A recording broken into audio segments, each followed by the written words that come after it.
But they require preparation and training. If you're going to do them well, you can YouTube and find people falling down and hurting themselves while attempting to race, who really had no business racing. The idea of racing was something that was a last-minute spur-of-the-moment thing, and they line up to go, and it doesn't work out well. You could probably spend an hour or so watching those kind of races, and they're entertaining, at least for us who are watching. But pulled muscles, injuries, defeats, all sorts of things can be part of racing. And so a lot of people just decide not to race. How many of you, either purposefully or just subconsciously, have decided you're never racing again? You're all done with racing. Yeah, see, it's a smattering of hands. You're all done. I'm just not going to do it. Probably never going to race anybody again. I feel okay about it. And that's fine if we're talking about track and field type of racing. But there are some races that we can't quit even if we want to. Right? You've heard of the rat race. What's the rat race? It's this idea of having to go to work and earn a living and commute and survive and put food on the table, and there's that rat race that you might like to quit. I know Keith is working on it. He's trying to build his own village out there and have his own sustainability. He would love to just be out doing his own thing off the grid. Am I right, Keith? He won't say yes. He won't say no.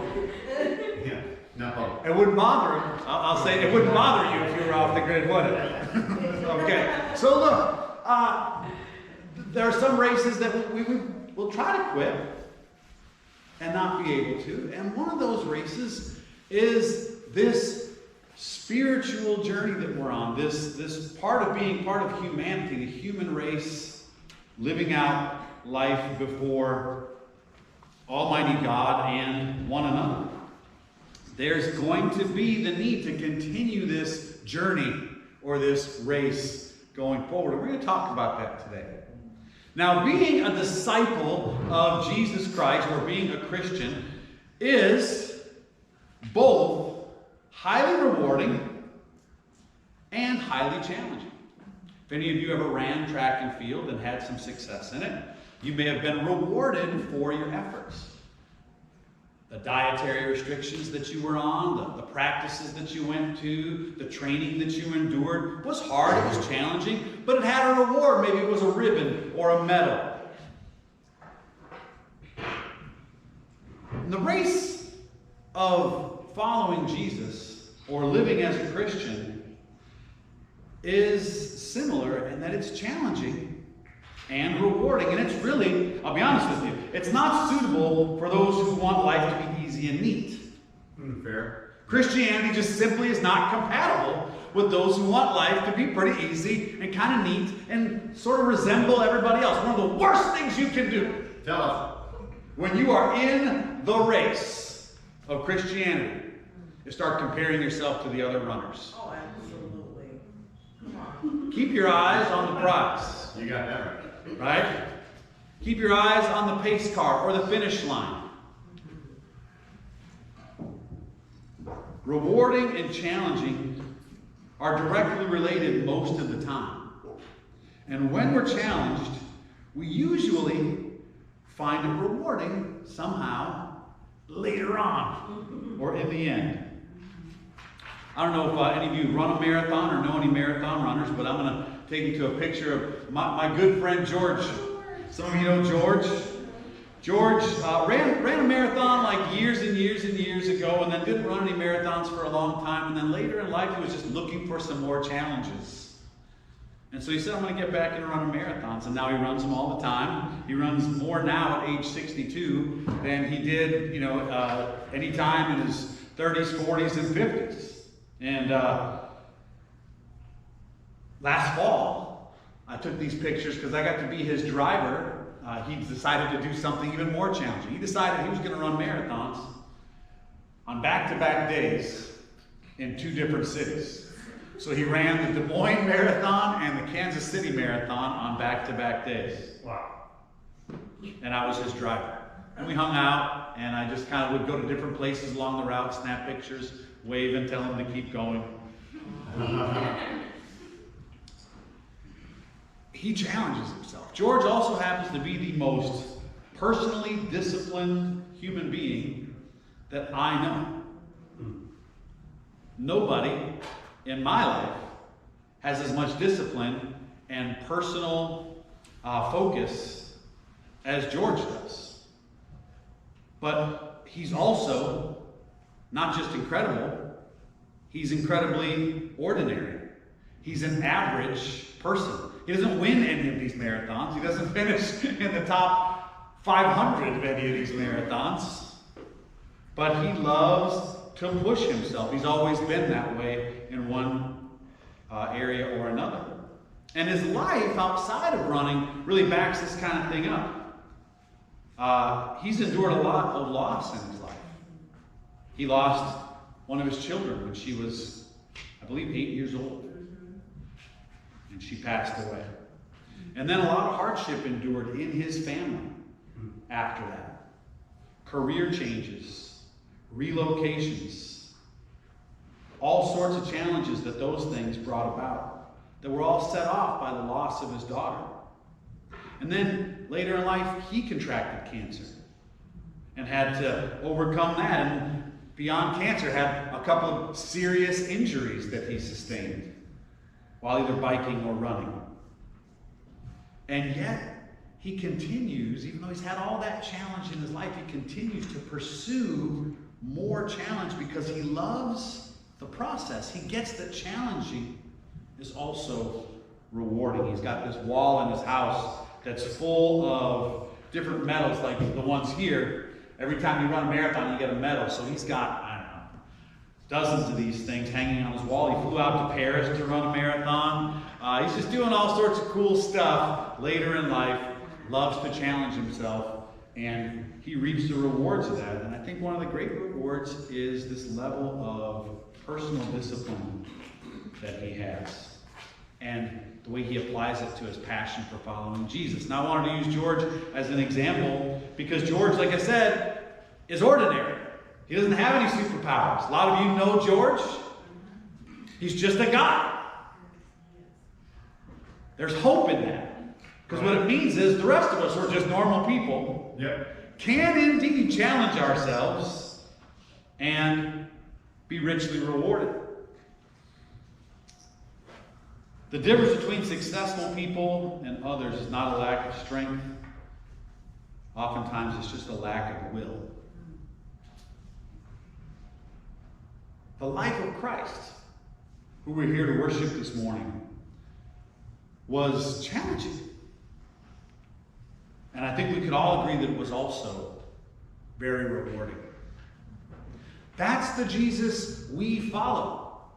One who had a challenging but rewarding life. And the closer we follow Jesus, the more our life is going to resemble his. It's going to be challenging and simultaneously rewarding. If you've got a Bible and you want to open it up, you can take a look at it here. 1 John chapter 2, 3 through 6 is also on the screen next to us. It says, when we obey God, we are sure to know him. But if we claim to know God and don't obey him, well, we're lying. We don't have the truth in our heart. We truly love God when we obey him as we should. And then we know that we belong to him. If we are his, here's the big part. If we are his, we must follow the way of Christ. We follow Jesus. We follow Jesus' way day to day. But more importantly, I think, is even moment to moment. Like this is a moment. And in this moment, we can either follow Jesus or not follow Jesus. You don't have any control of what's going to happen an hour from now or 10 hours from now. We're going to be surprised by some things. Right? True. And we can't change what happened yesterday and how we followed yesterday. But what we can do is choose in a moment, hey, am I going to be a follower of Jesus or not a follower of Jesus? The difficulty is that we do this without his physical presence in our lives. It would be nice, right, if Jesus came over for dinner once a week. That'd be great. right? Or if he was, one of your friends on a Snapchat, or someone that you consistently had contact with. But he's not sitting in our living room or joining us on our drive to work. We don't speak with him on the phone. He's transcendent and absolutely everywhere. And yet, simultaneously, he is absent from our lives in the ways that we experience all of our other relationships. He's unlike any relationship that we have, and that's the one we are to follow. And as the scripture says, follow in his way. This is challenging beyond words. When we're left with the ways of Jesus, or the example of Jesus, we find these things where? We find them in the teachings of the Holy Scriptures, particularly in the Gospels. Our familiarity with those things is going to have a lot to do with our familiarity of the ways of Jesus. Just like our ignorance of those things will keep us from knowing the ways of Jesus. So we learn them as we read his teachings and see his interactions and take a look at his examples. And the scriptures provide us an abundance of opportunity then to know Jesus.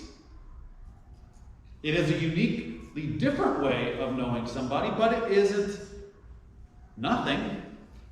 Matter of fact, it's got a lot of convenience. You can read about the ways of Jesus at any time. You can't talk to me at any time. There are times when you'll message and I don't message back for a little bit. Or you'll call me and I don't pick up. Right? Or you want to talk to one another and the same thing happens. But if you want to know the ways of Jesus, you can do that any time. 1 a.m., 2 a.m., 10 a.m., 4 p.m., anytime. You can open up a Bible and look at the ways of Jesus. So it does have some advantages to it. But once we get to know those things and become familiar, we then are faced with a choice. Okay, I've learned the ways of Jesus. I've studied. I've picked up on it. Now my choice is follow or don't follow. See it, recognize it, respect it, but don't follow. We sometimes try to trick ourselves into thinking there's a third category of kind of following. But kind of following is the same as not following. True. And if we want to follow Jesus, we have to know that it's going to be challenging and rewarding. All right. And if we're willing to face challenges, there will be incredible rewards. Okay, you've got a Bible. This time we're going to open up to Hebrews in the 5th chapter. All right, David. Starting in verse 1. Hebrews chapter 5. Starting in verse 1. I would love it if we could get someone to read for us verses 1 through 10. Hebrews 5, 1 through 10. All right, it's going to be Jenna. Let me change mine. Okay. I'm in the message. That's not a great way to read it. All right, okay, all right. All right. Every priest is selected from among the people and is appointed to represent the people in matters related to God, to offer gifts and sacrifices for sins. He is able to deal gently with those who are ignorant and are going astray, since he himself is subject to weakness. This is why he has to offer sacrifices for his own sins, as well as for the sins of other people.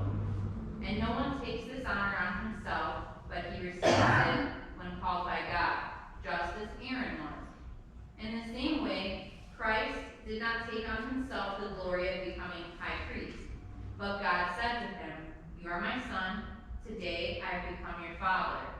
And he says in another place, "You are a priest forever, in the order of," help me out, Damon. Melchizedek. All right, I just say those ones in my head. During the days of Jesus' life on earth, he offered up prayers and petitions with fervent cries and tears to the one who could save him from death, and he was heard because of his reverent submission.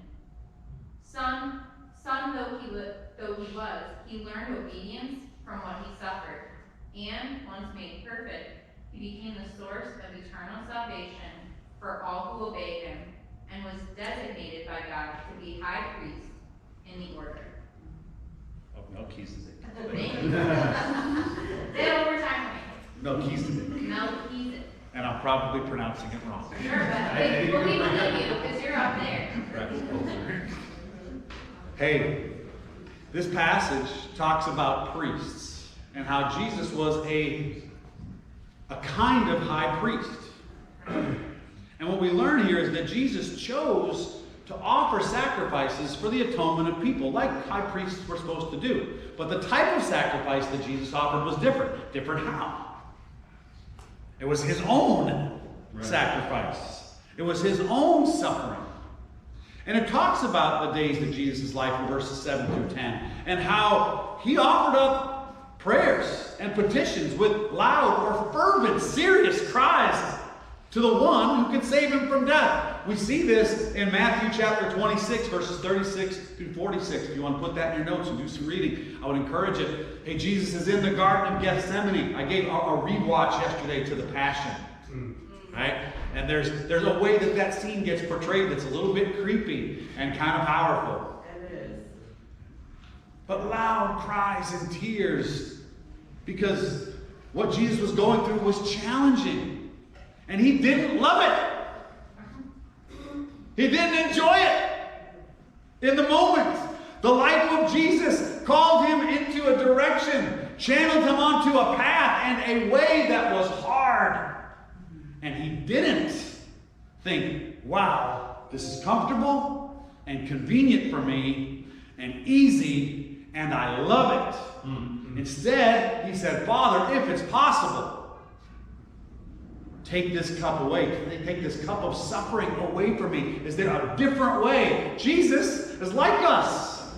Human like us, had feelings like us, experienced pain like we do. And he was just wondering if there's another way that this could be done, still accomplish the goal, but not be quite as challenging. I think we could take some encouragement from that. When you think, man, this is hard, you're not alone. You're not just being a baby. Jesus gets it. We won't get into whose path was harder. I think we know the answer to that question.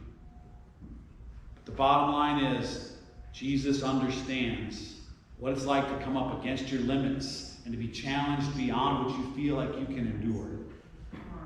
But there's a great lesson to be learned in that Garden of Gethsemane passage from Matthew 26. Is that as hard as it was, he remained surrendered, as we're reminded here in the passage we just read. His reverent submission allowed him to endure. He said, hey, it's not what I want, but God, if it's your will, I'll do it. Even if it's not easy. And I think we've got to have that same attitude if we're going to be followers in the ways of Jesus. That's right. We can't pick and choose the hard ones versus the easy ones. When it's hard, the way of Jesus is to reverently submit. It's not wrong to ask for an easier path. Jesus did that too. But if the answer comes back, no, this is the way, like the Mandalorian, then it's the way. And those who are true followers of Jesus submit to it, even though it's very uncomfortable. Wrong here. As followers, we can't just admire this trait in Jesus. We have to imitate it. Can't just admire it. We have to imitate it. Otherwise, I'm going to be blunt, we're not followers. Amen. God had the power to save Jesus from his sacrificial death, and indeed, as Jesus cried out with tears for a way that was not so painful, God did hear those prayers. He just said nothing and allowed the path to unfold. Suffering was part of what made Christ perfect and made him the source of eternal salvation. It says, for all who obey him. Verse 8, you see that? He's the eternal source of salvation for all who obey him. How does this passage link up with the one we just read from 1 John? Well, because it's in obedience that we are genuine followers. And it's in obedience that we reach eternal salvation or have access to it. Luke chapter 9, a familiar passage for a lot of us. It's the sort of thing that Jesus had in mind as he spoke to those who might dare to come after him as followers. Jesus had in mind, hey, it's going to be challenging and rewarding. And so he says here in verse 23, to them all, whoever wants to be my disciple must deny himself, take up his cross daily, and follow me. Whoever wants to save their life will lose it. Whoever wants to lose their life for me will save it. See, what Jesus is saying is, you got to follow the way. And you got to do it with consistency. Disciples of Christ will be called to tough things out as they obey their rabbi or their teacher. Perseverance will be part of this journey with Jesus. And being a Christian will be incredible and challenging at the same time. We receive a level of wisdom and purpose that exceeds what we could ever produce on our own. We have a chance to have an impact on other people's lives that resembles the impact of Jesus. Think of some of the people who, Jesus had an interaction with and just changed their lives, whether it's the man born blind, the woman at the well, the 10 lepers, those who were possessed by a legion of demons, or the woman caught in adultery, or Zacchaeus the tax collector, or the thousands that he fed with a few fish, or on and on and on. Jesus had an incredible impact. We get to share in that sort of thing. That's very rewarding. By serving and loving, Jesus deeply moved people. And it was hard. And it brought upon him a lot of attention that ended up causing him pain and suffering. But he persevered. Can you love and serve? Can you do those things? Can you devote to it in a Jesus kind of way that creates a challenge for you? Are you willing to go that far? Because that's following Jesus. And it won't be easy. But man, it'll be rewarding. Amen. Doing good comes at a cost. Being charitable, going through the discipline that's required to grow and move a personal ministry, practicing hospitality, opening up your own life to people, making yourself vulnerable to people on a level that really bonds you, sharing and giving on a plane that leaves us at risk, and other things like this. They're hard to do with consistency. But Jesus did them with consistency. And to be a follower of Jesus means we must do the same. We can't sort of follow. Mm-hmm. And if we're honest, sometimes we get fatigued by it. And we just don't feel like it. We want to draw lines. We want to keep it safe. We want to keep it neat. And as we compare ourselves to the way other people might be looking in their Christian journey, we don't want to, go too far because they look like they're comfortable. And I want to be comfortable too. So, let me not give too much. Let me not put myself too far out. All right, that's totally fine if that's what you see from Jesus. Totally fine. But it is not what you see from Jesus. And you are not a follower of other Christians. You're a follower of Christ. Right. Come on. Right. Unless we face this, we're not really disciples of Christ at all. Because sometimes following is the same as not following. This is where we have to be really careful and have to be really self-aware. Not to get overly discouraged because we blow it, but to own our feelings. Be honest about our feelings, which can betray us at times and prevent us from getting to the level or to the breakthrough that we need in order to really be a follower of Christ. Right. Come on. I'm going to share with you an incredible true story of average people. It comes from, and I've shared this once before, it was years back, but my family drove to Yellowstone, and on our way through, you go through South Dakota, and somewhere on Interstate 80, you'll start seeing dozens and dozens of signs for Wall Drug. Has anyone ever made this voyage across South Dakota? So many signs, so many billboards, that you eventually feel like, I've got to stop at this place. Gotta go. And since there's nothing else around, about 20,000 people a day do stop at this place. 20,000 people a day, at least in the summer. But it didn't start off quite that popular or quite that easy.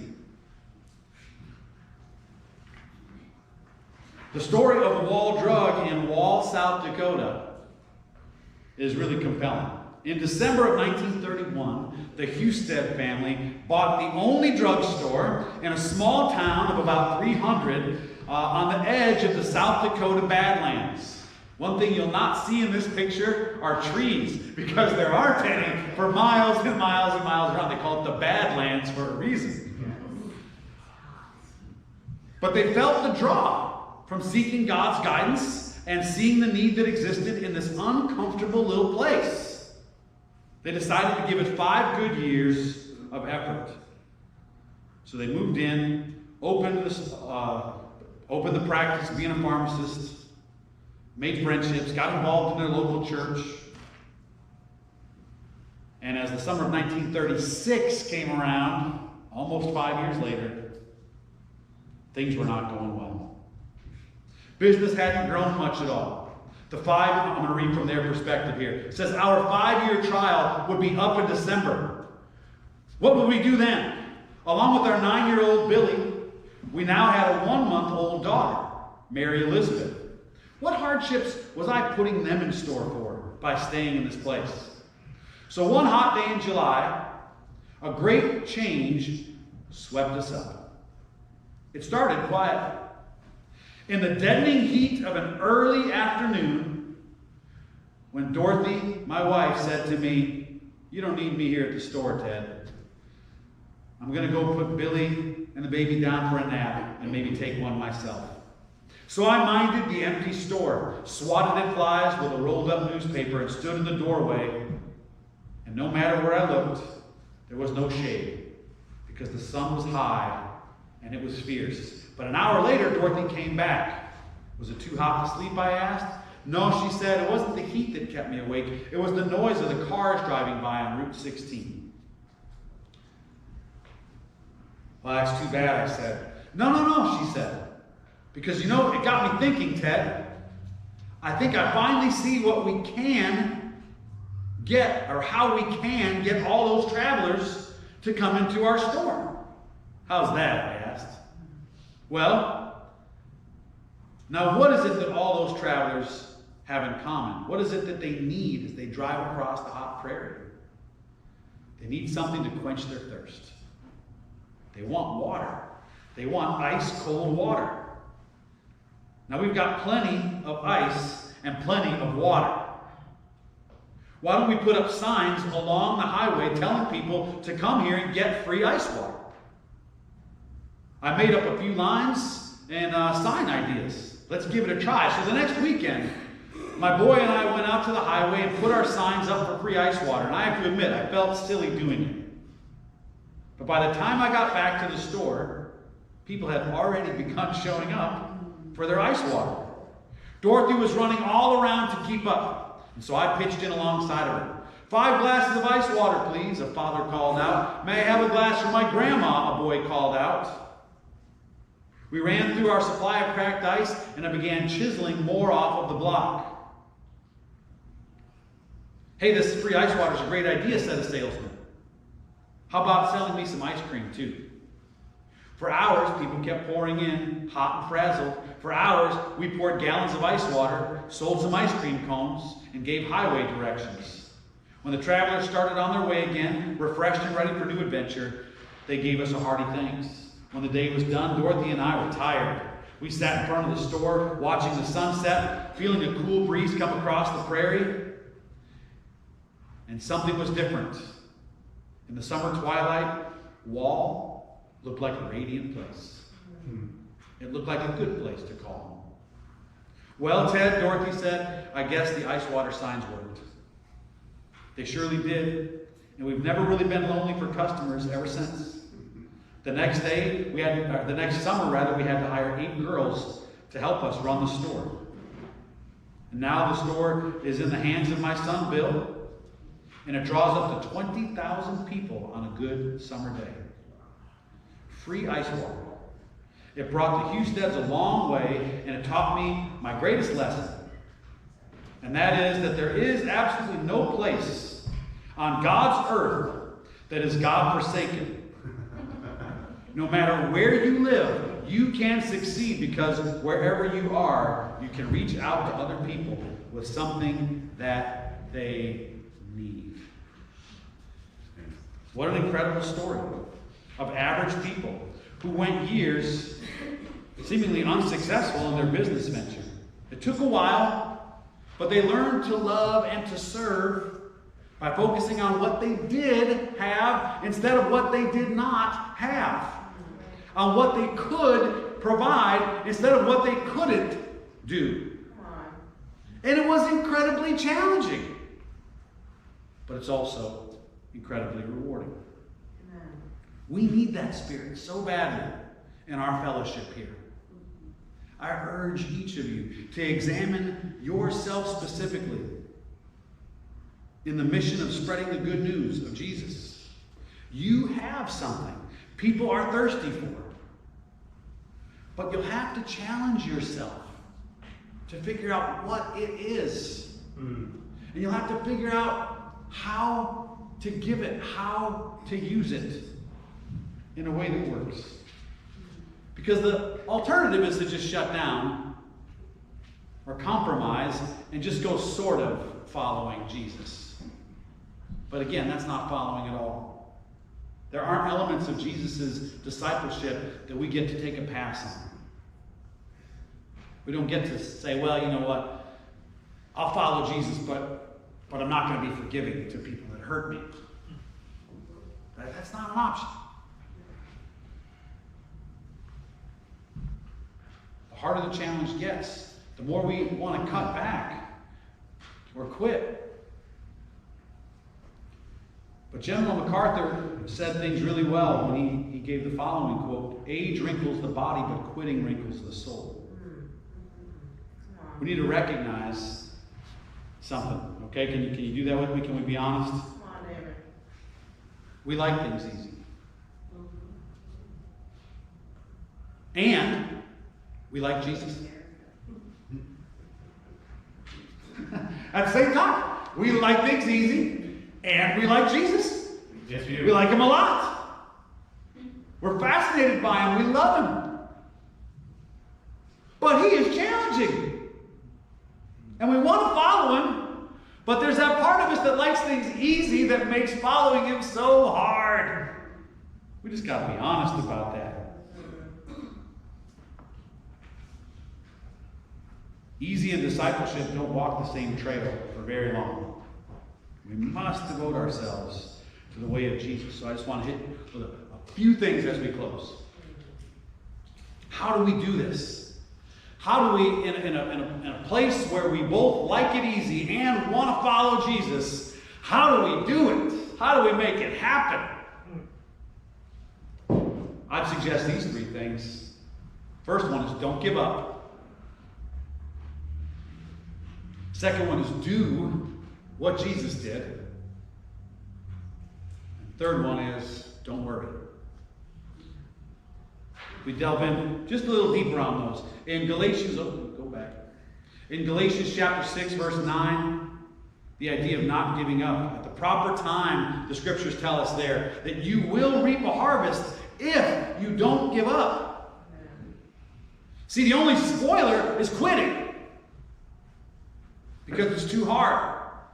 It's not always going to be pretty, this following Jesus. We're not going to do it very well sometimes. But I want to say something's going to be a common theme in all three of these. Keep going. When you fall, get back up. Amen. It won't be pretty. You're not going to be the model of perfection at it. Sometimes you'll be in the zone. Other times, it'll be bad. You won't be very inspiring. Don't let that sink you. Don't give up. Come on. Keep trying. Get back up. Learn from it. Admit the mistake. Get back up. Come on, David. Do what Jesus did. We looked at this passage earlier in 1 John chapter 2. Know the way of Jesus and then just do that stuff. Consistently do that stuff. If you are His, you must follow the way of Christ. Or in the NIV, walk as Jesus did. Steady, consistent Jesus reflections yield a Jesus impact. I'll say that again. Steady and consistent Jesus reflections yield a Jesus impact. But if you're not even thinking about Jesus, good luck trying to land on that square on the game board. Come on. On some cosmic accident. We have to think like Jesus. Reflect on His ways. And in time, in doing those things, a bit more, and a bit more, we find ourselves having a very rewarding Jesus-like impact. Each moment of each day, consider Jesus' way. What's His way forward? As I'm driving to work. What's His way forward as I'm in this disagreement with my wife or my husband? What's His way forward as I'm thinking through the pressure that I feel from others to act a certain way? What's His way forward? And then take that way. Amen. And when you fall, because sometimes it'll be messy, get back up. And remember the first one. Don't give up. Amen. And then the third thing is don't worry. In Matthew chapter 6, verse 34, the scriptures teach us, do not worry about tomorrow, for tomorrow will worry about itself. Tomorrow, in other words, is inevitable. You can't stop it. So don't worry. Each day has enough trouble of its own. Take care of what you can in this moment. Come on. Worry, where does it come from? It comes from fear. Fear that we won't get enough. Fear that we won't be enough. Fear that we won't have enough. Fear that we've not been enough. We won't reach a certain outcome or desire. And the thing is, worry would be great if it helped. But it doesn't help. Right. Really good. So Jesus just tells us, hey, don't. And you will worry. We will worry. We will worry a lot. And when we do it, be honest about it. Hey, I'm worried. I'm afraid. I made some worry choices. I made some choices out of fear that weren't the best choices. Okay. Come on. Own it. And then get back up. Go back to number one.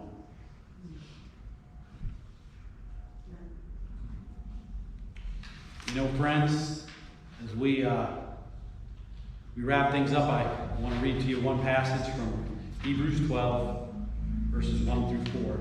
Right there. Come on. Great stuff.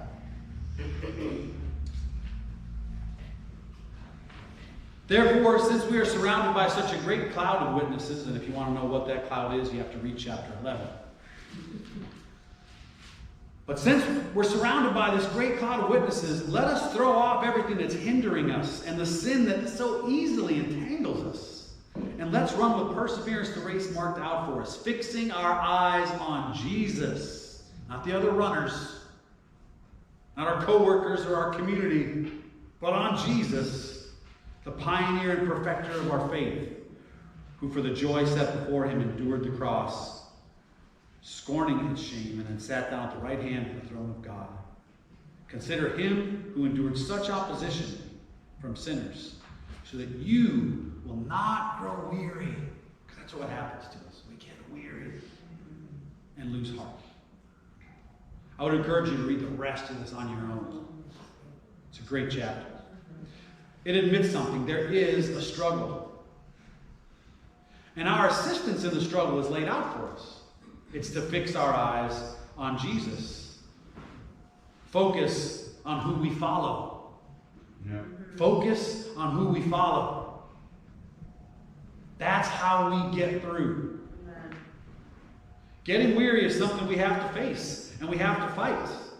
You can do that with pacing your life and having good boundaries and utilizing rest. These are all practices that are applauded and laid out for us in the Scriptures. They are part of the Jesus way. But weariness is not grounds for giving up. It's just an indicator that we need to fix our eyes on Christ. Lower resources requires greater faith. When we're low on time, there's going to be some things we can't reach, we can't get to. It's going to require greater faith. When we have to make certain choices because of the scarcity of time or resources that we have. And if we decide, hey, I'm going to lean into personal ministry, or I'm going to lean into being a sacrificial giver monetarily to the church, or I'm going to lean into serving someone who I know is having a hard time in their life, but it's going to take time or money away from me.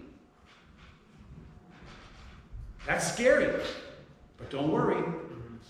It's going to require faith, because that's what lower resources do. They require greater faith.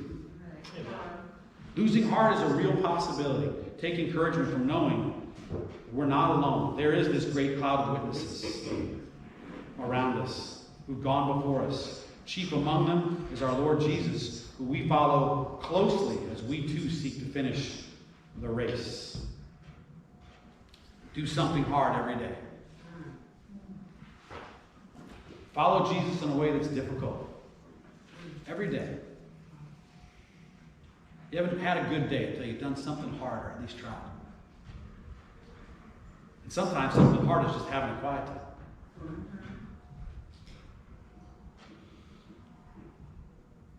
Set high standards and goals for yourself. Jesus' standards were high. They are high. If you don't have high standards, who are you following? And admit your feelings. You don't have to be ashamed of them, but you also don't have to be imprisoned by them. I'm afraid. Admit it and then go beyond it. The race of a lifetime needs a lot of perseverance because it's challenging. Wow, is it rewarding. God sees you. God is for you.